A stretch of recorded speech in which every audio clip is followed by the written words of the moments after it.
तारीख 14 मार्च साल 1962। इस समय कैलिफोर्निया के ट्रेविस एयरफोर्स बेस पर एक प्लेन को उड़ान भरने के लिए तैयार किया जा रहा है। अब वैसे तो यह एक कमर्शियल फ्लाइट होने वाली है, लेकिन वास्तव में इस फ्लाइट का इस्तेमाल मिलिट्री पर्पस के लिए किया जा रहा है। दरअसल आम पब्लिक के सामने अमेरिका ऐसा दिखावा कर रहा है जैसे उसका वियतनाम वॉर से कोई लेना देना नहीं है, लेकिन पर्दे के पीछे यह इस लड़ाई में पूरी तरह शामिल है। ऐसे में अमेरिका की सेना वियतनाम में हथियार और सिपाहियों को भेजने के लिए मिलिट्री एयरक्राफ्ट की जगह कमर्शियल एयरलाइन का इस्तेमाल कर रही है, और ऐसी ही एक flight flying tiger line flight 739 आज ट्रेविस एयरफोर्स बेस से साउथ वियतनाम के लिए निकलने वाली है। इस फ्लाइट में 93 अमेरिकी सोल्जर्स, 3 वियतनामी सोल्जर्स और 11 क्रू मेंबर्स सफर करने वाले हैं। इस फ्लाइट को 48 साल के highly experienced captain Georgy P Thomas उड़ाने वाले हैं, और उनका साथ देने के लिए first officer Robert R Lottie भी कॉकपिट में मौजूद हैं। मिलिट्री के अनुशासन के चलते सभी सोल्जर्स एकदम समय पर बोर्डिंग करते हैं, और इसके साथ ही प्लेन को रनवे तक पुशबैक करने का प्रोसेस स्टार्ट हो जाता है।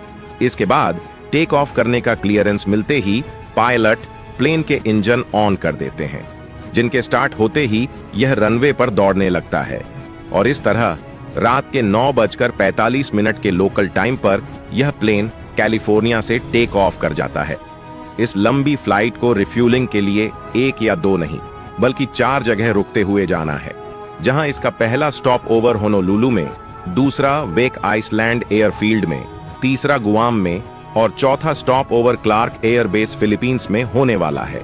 इसके बाद यहां से यह फ्लाइट सीधा अपने लक्ष्य से साउथ वियतनाम में लैंड करेगी। वैसे तो इस फ्लाइट की शुरुआत में किसी तरह की कोई प्रॉब्लम नोटिस नहीं होती है, लेकिन अपने पहले स्टॉप ओवर पर पहुंचने से पहले ही इस प्लेन के इंजन नंबर 1 और नंबर 3 में कुछ इग्निशन रिलेटेड इश्यूज सामने आने लगते हैं। हालांकि पायलट्स नियमों के अनुसार चलते हुए चेकलिस्ट को रन थ्रू करते हैं, बट इस प्रॉब्लम का उन्हें कोई सल्यूशन नहीं मिल पाता है।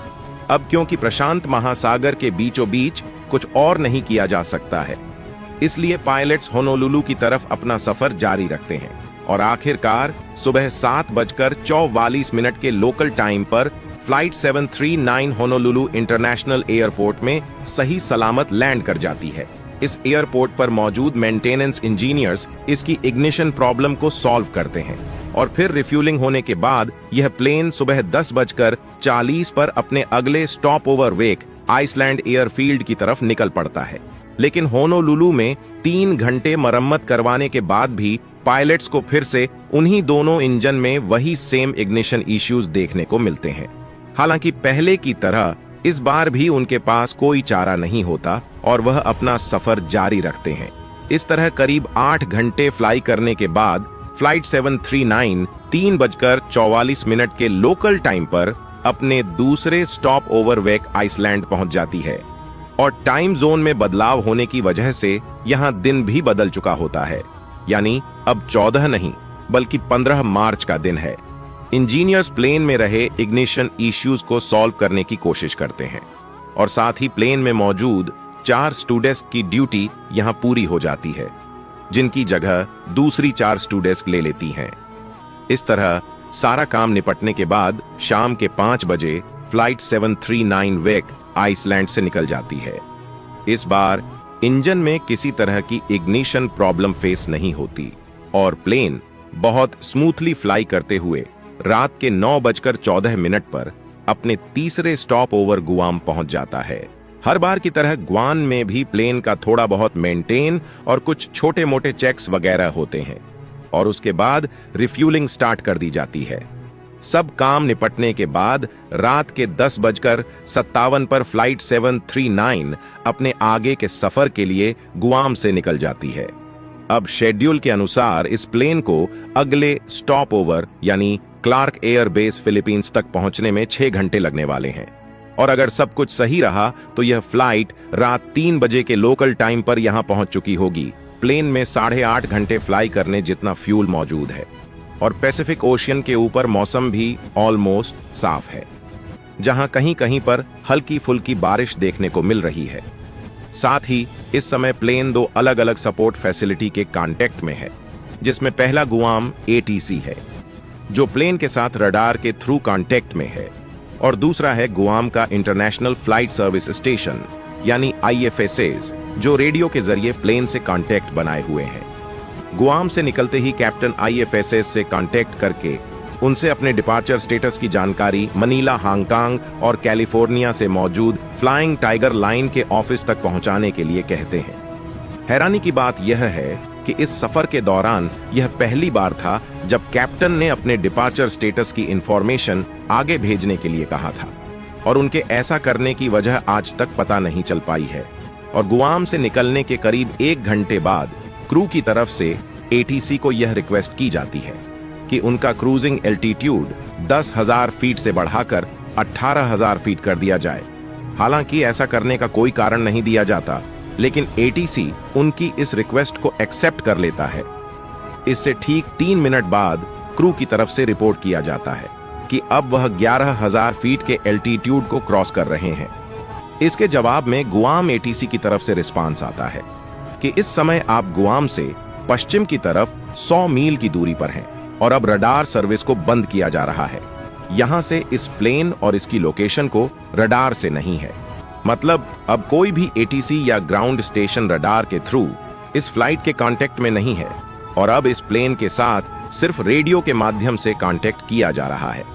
करीब 1:33 पर फ्लाइट 739 अपने नए क्रूजिंग एल्टीट्यूड 18,000 फीट की ऊंचाई पर पहुंच जाती है, और क्रू तुरंत ही इसकी जानकारी इंटरनेशनल फ्लाइट सर्विस स्टेशन तक पहुंचा देता है। असल में ओशियन क्रॉसिंग रेगुलेशंस के अकॉर्डिंग कैप्टन को हर 1 घंटे में रेडियो के थ्रू अपनी पोजीशन और प्लेन में मौजूद fuel calculations Guam international flight service station को देनी है। इसी नियम को फॉलो करते हुए 50 मिनट बाद यानी 2:22 पर कैप्टन एक बार फिर IFSAs को कांटेक्ट करके उन्हें बताते हैं कि वह अब गुआम से पश्चिम की तरफ 280 नॉटिकल माइल्स की दूरी पर हैं, और अपनी करंट स्पीड के अनुसार वह क्लार्क एयर बेस पर 7:16 तक पहुंच जाएंगे। इसके साथ ही वह IFSAs को यह भी बताते हैं कि उनके प्लेन में 8 घंटे 12 मिनट का फ्यूल मौजूद है।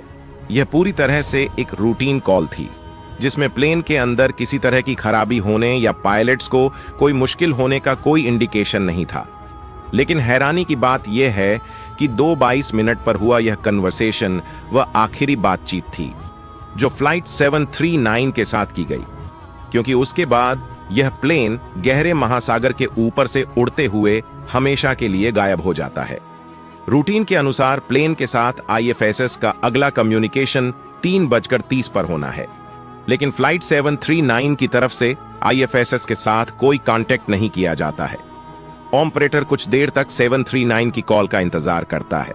आखिरकार कई मिनट बाद भी जब उसे कोई कॉल नहीं आता, तो फिर 3:39 पर ऑपरेटर खुद सामने से फ्लाइट 739 के साथ कनेक्ट करने की कोशिश करता है, लेकिन 739 की तरफ से कोई रिस्पांस रिसीव नहीं होता है। कुछ समय के लिए ऑपरेटर को लगता है कि फ्लाइट 739 के कम्युनिकेटिंग इंस्ट्रूमेंट्स में शायद कोई खराबी आई है, जिसकी वजह से ऐसा हो रहा है, क्योंकि प्लेन के अंदर इस तरह की प्रॉब्लम्स अक्सर देखने को मिलती रहती हैं। समय लगातार बढ़ता जाता है, और इसके साथ ही IFSAs की चिंता भी। ऑपरेटर करीब 20 मिनट तक लगातार प्लेन से संपर्क बनाने की कोशिश करता रहता है, मगर उसे कोई सफलता नहीं मिलती है। यानी अब 4 बज चुके हैं, और पिछले 90 मिनट से किसी को भी फ्लाइट 739 की कोई कॉल या मैसेज नहीं मिला है। टाइम बीतता जाता है, लेकिन फ्लाइट 739 की तरफ से कोई रिस्पांस नहीं आता। यहां तक कि फ्लाइट के लैंड करने का टाइम यानी 7:16 PM भी हो जाता है, लेकिन आसमान में इस प्लेन का कोई अता पता नहीं है। आखिरकार इसके 15 मिनट बाद यानी करीब 7:30 इमरजेंसी डिक्लेयर करके इस प्लेन को ढूंढने के लिए एक full fledge search and rescue operation चला दिया जाता है। लेकिन इस प्लेन को ढूंढना इतना आसान नहीं होने वाला, क्योंकि एक तो पैसिफिक ओशियन बहुत ज्यादा बड़ा है, और दूसरा अब रात भी हो चुकी है, जिसमें सर्च एंड रेस्क्यू वैसे ही दुगना मुश्किल हो जाता है। अब रेस्क्यू टीम के पास प्लेन की सिर्फ वही आखिरी लोकेशन रिपोर्ट मौजूद है जो कैप्टन ने 2 बार IFSAs को दी थी।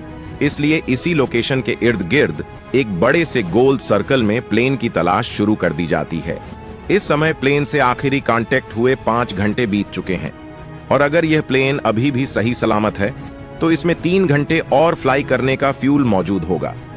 इसी उम्मीद में रेस्क्यू टीम पानी के साथ साथ आसमान में भी इस प्लेन की तलाश जारी रखती है, लेकिन ये 3 घंटे भी बीत जाते हैं और प्लेन का कुछ हता पता नहीं चलता। यानी अब तो इस प्लेन का फ्यूल भी खत्म हो चुका होगा। यही सोचकर फ्लाइट 739 को लॉस्ट डिक्लेयर कर दिया जाता है। हालांकि इसके बावजूद भी सर्च ऑपरेशन बंद नहीं किया जाता और एक बहुत बड़े पैमाने पर इस प्लेन को ढूंढने का काम चलता रहता है। इस सर्च अभियान में एकमात्र उम्मीद की किरण उस समय दिखाई देती है जब एक सुपर टैंकर SSTL लेंसन की तरफ से पैसिफिक ओशन के आकाश में किसी ऑब्जेक्ट के ब्लास्ट होते हुए देखने की बात कही जाती है। दरअसल जिस दिन यह प्लेन गायब हुआ था उसी दिन 4 बजे के आसपास, यानी फ्लाइट 739 से आखिरी कांटेक्ट होने के 90 मिनट बाद लेजेंड नाम का यह शिप मनीला जाने के लिए गुआम और फिलीपींस के बीच से गुजर रहा था। इसी दौरान शिप के नाइट वॉचमैन की नजर आकाश में पड़ती है, जहां उसे धुएं की एक लंबी ट्रेल बनती हुई दिखाई देती है। देखते ही देखते उस ट्रेल को बनाने वाले ऑब्जेक्ट में एक बड़ा ब्लास्ट होता है और वह 2 टुकड़ों में टूटकर महासागर में गिर जाता है।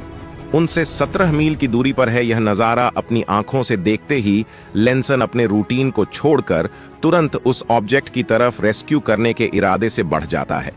शिप पर मौजूद लोग इस घटना के बारे में बताने के लिए मनीला और गुआम के रेडियो स्टेशन से कांटेक्ट करने की भी कोशिश करते हैं, लेकिन किसी तकनीकी खराबी के चलते वह कनेक्ट नहीं कर पाते। आखिरकार वह उस लोकेशन पर पहुंचते हैं जहां वह 2 ऑब्जेक्ट्स क्रैश हुए थे, लेकिन वह यह देखकर हैरान रह जाते हैं कि वहां पानी में कुछ भी मौजूद नहीं होता।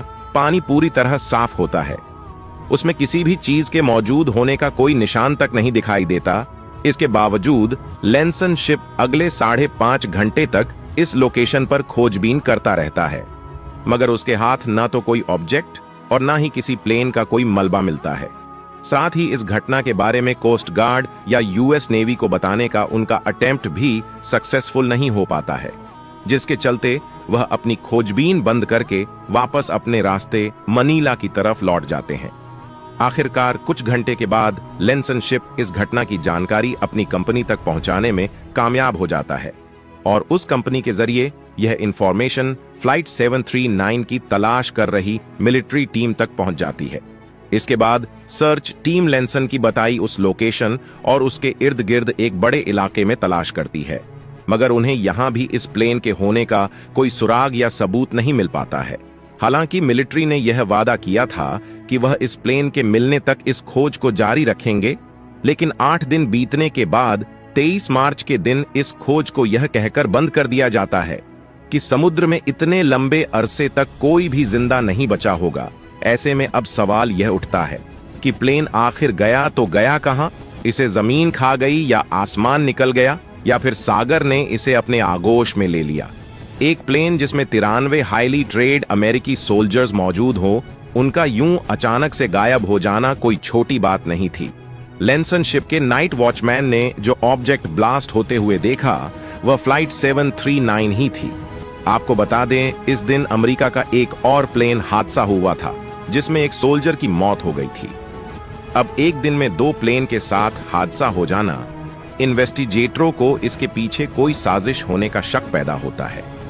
कहीं फ्लाइट 739 में आने वाली इग्निशन प्रॉब्लम जानबूझकर तो क्रिएट नहीं की गई थी, जिसकी वजह से यह प्लेन क्रैश हो गया हो। हालांकि यही एकमात्र तरीका नहीं है जिसकी वजह से फ्लाइट 739 क्रैश हो सकता है, बल्कि फ्यूल लीक भी एक ऐसी प्रॉब्लम है जो इस प्लेन को नष्ट करने का कारण हो सकती है।